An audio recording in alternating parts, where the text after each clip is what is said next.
ayun. Ilang ilang taon ka nung nag-start ka ng kunwari sex? Ano, 17. 17. Ay, ano, 16. Paano nag-umpisa? Sa, Sige, tawag mo. Tapos, pakita. sunod.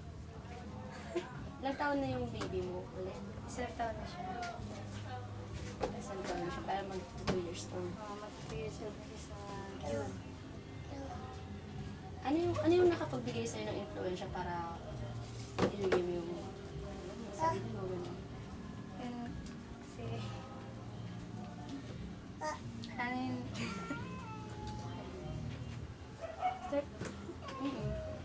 Kasi, ano na sa barkada kasi, dahil sa alak. Sa alak. So, bali parang nagkakaroon kayo ng happenings noon. Tapos, yun, di na alam. Nagagawa kasi. Ayan. Grabe nun, tapos. Pero kayo na nun. Oo, kanina. Tapos, ano yun? Paano yung parang nagkasundo kayo? Ganun. Oo. Kasi, nandun ako natulog sa kanila noon. Kasi lasing na nga hindi makawala. Tapos, Ayun, nangyari na yung dapat hindi mangyari. anong sabi ng magulang mo? Anong nangyari?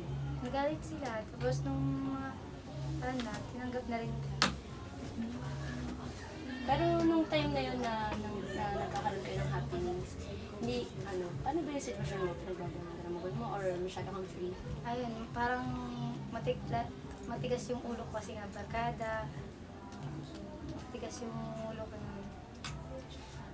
Pinag-aaral ako, nagkakating ako. Tapos, pupunta ako. Kasi nakikita kami noon, sinusundo niya ako. Pupunta ako sa kanila. Mali sa kanila. Kamusta naman yung baby mo? Ayun, okay naman. Yung financial, Okay lang din. saan nasasakto? Anong work ng asawa mo? Ano siya? Parang pinante. Finance. Nang truck mo sa Na, sa ngayon, sino kasama niyo dito sa bahay? Ayan, mama ko. Kami lang yun. Mama. Yes. Anong masasabi mo sa mga ibang kabataan? Huwag nila kaming tularan.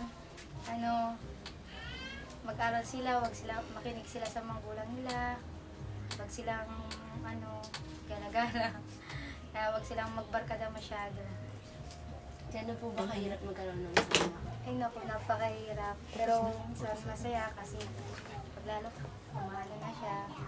Sige. Mahirap siya pag may sakit. Ibibidyo na yan? Kasi siyempre hindi kaya. Mm-mm. May ano pa siya. Wala na. Okay na. Okay na.